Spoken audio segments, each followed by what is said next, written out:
Hello everybody, मंजूगर classes में आपका स्वागत है। और आज मैं आपके लिए लाई हूँ एक बहुत ही प्रेरणादायक और मनोरंजक कहानी जो आपके पाठ्यक्रम का हिस्सा है। हमारी कहानी का शीर्षक है बाज और सांप और इसके लेखक हैं निर्मल वर्मा जी। जैसा कि कहानी के नाम से ही स्पष्ट है, लेखक ने इसमें दो विपरीत स्वभाव के पशु और पक्षियों को चुना है। एक बाज है जो स्वतंत्र आकाश में उड़ता है, जो एक निडर पक्षी है। दूसरी ओर है सांप जो जीवन भर रेंगता ही रहता है। तो कहानी के माध्यम से लेखक हमें कुछ खास चीज़ बताना चाहते हैं और वो खास चीज़ क्या है वो हम समझेंगे कहानी के अंत में। तो आइए कहानी की शुरुआत करते हैं।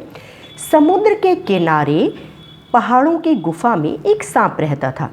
जाहिर सी बात है वो ऐसे स्थान पर रहता था जो बिल्कुल निर्जन और एकांत था, तो अकेला वहाँ सांप ही रहता था, लेकिन अपने जीवन से बड़ा प्रसन्न।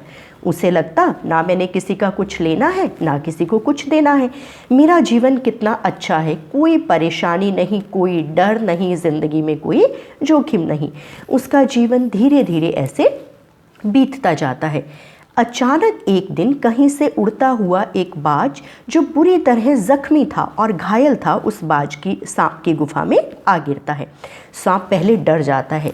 क्योंकि बाज जो है वो सांप का शत्रु है। लेकिन जब सांप बाज को इतनी अधिक घायल अवस्था में देखता है तो सांप बड़ा प्रसन्न हो जाता है। और उसकी प्रसन्नता का कारण क्या है? भाई, बाज सांप का कट्टर दुश्मन है और अपने शत्रु को अपने सामने तड़पते देखना मनुष्य का ही नहीं पशु का भी स्वभाव है कि उसे असीम आनंद, बहुत खुशी मिलती है। अब सांप बड़ा प्रसन्न हो जाता है और सोचता है मुझे इस जख्मी और घायल बाज से डरने की कोई आवश्यकता नहीं, ऐसी हालत में ये मेरा क्या बिगाड़ लेगा, चलो जाकर ज़रा इससे वार्तालाप ही किया जाए। अब सांप जो है बाज के पास आ जाता है और कहता है भाई क्या बात, तुमने अपनी ऐसी हालत कैसे बना ली?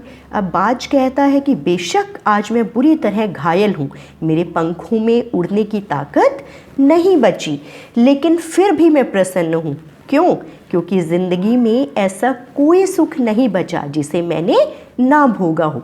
मैंने आकाश की असीम ऊंचाइयों को अपने पंखों से नापा, पूरे आकाश में मैं निडर होकर घूमा। अब सांप सोचता है कि चलो बाज को फिर से उड़ने की प्रेरणा देता हूँ ताकि ये मेरी गुफा से बाहर चला जाए। अब सांप कहता है अच्छा, अगर तुम्हें इतना ही प्रेम है उड़ने से तो इस गुफा में क्यों पड़े हो, जाओ कोशिश करो, क्या पता तुम्हारे पंखों में अभी भी इतनी ताकत हो कि तुम उड़ लो।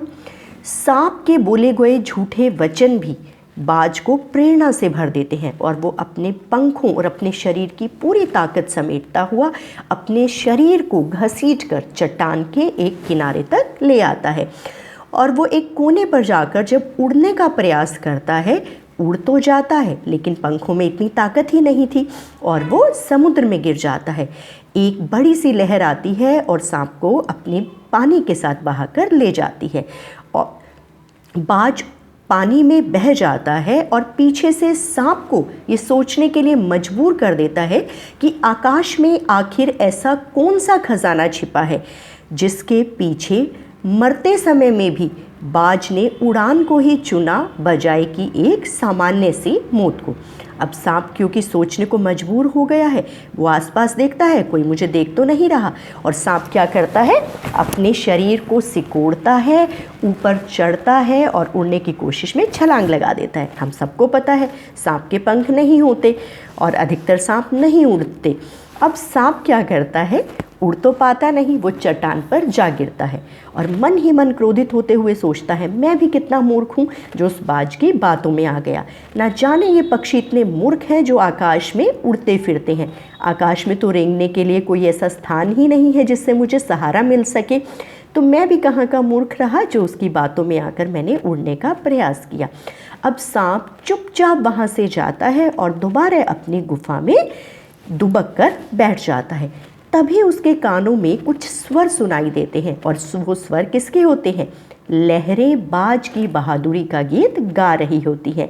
और लहरों का मानना है कि बाज एक बहादुर पक्षी था जिसने अंतिम समय में भी संघर्ष को चुना और उसने अपने कर्म करते हुए अपने प्राणों को त्याग दिया।